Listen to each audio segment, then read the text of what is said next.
Welcome back, guys. This afternoon we're going to read a chapter in Junie B First Grader, Dumb Bunny, and see what happened in that Easter egg hunt.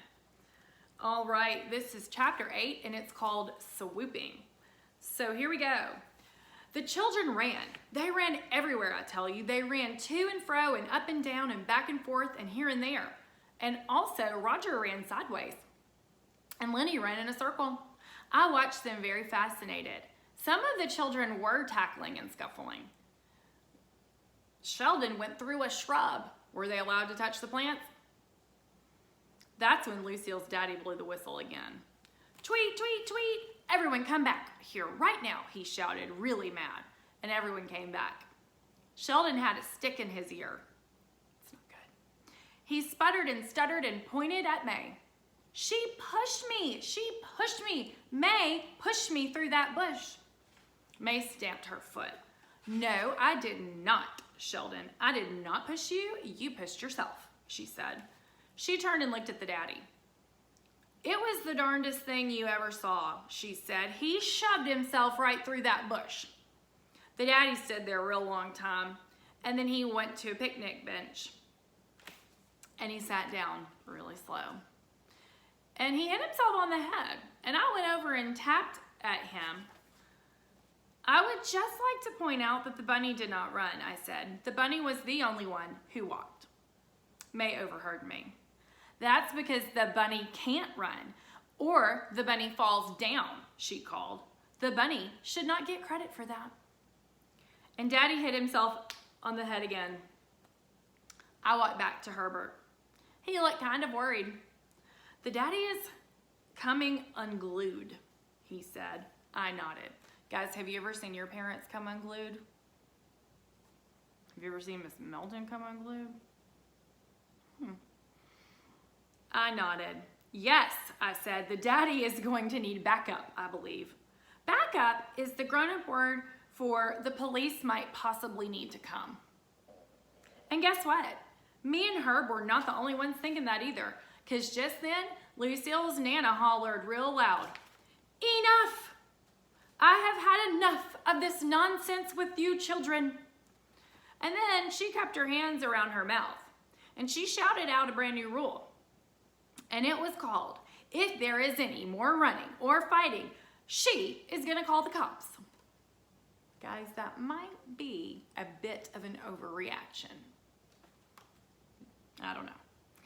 All of a sudden, the children did a gulp.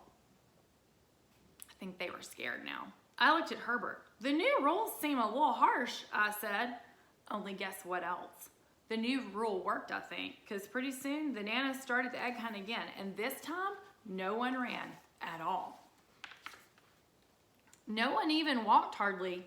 Instead, we all behaved like little ladies and gentlemen, and we hunted for eggs, very polite. May stuck to Sheldon like glue.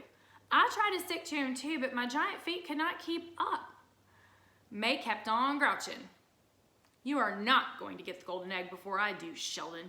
Even if you know where it is, I'll still beat you. I'm all over you like flies on egg salad, she said. Sheldon rolled his eyes.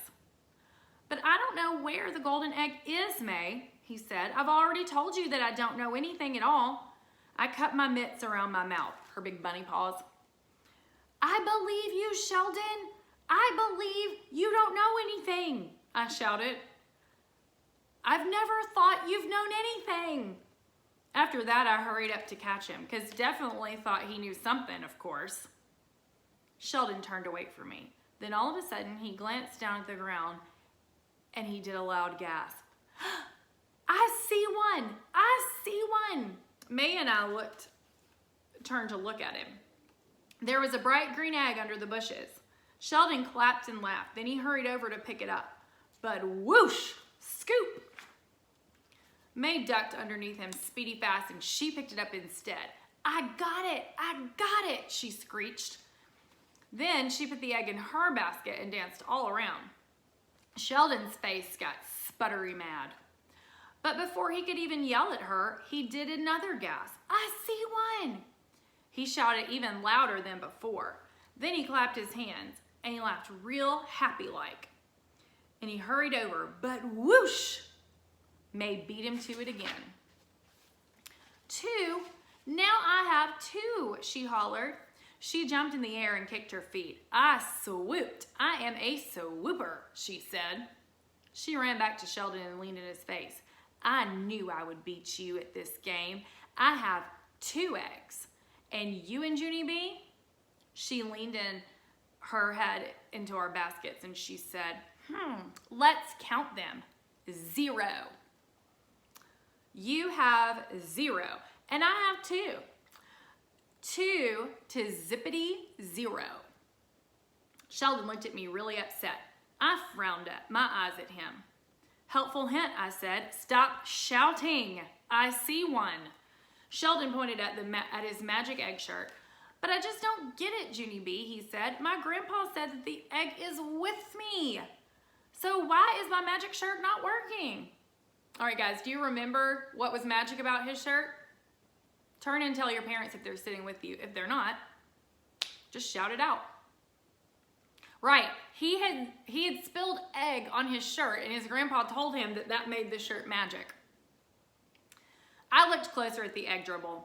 Maybe it's not lucky, I said. Maybe it's just dirty. Sheldon slumped his shoulders.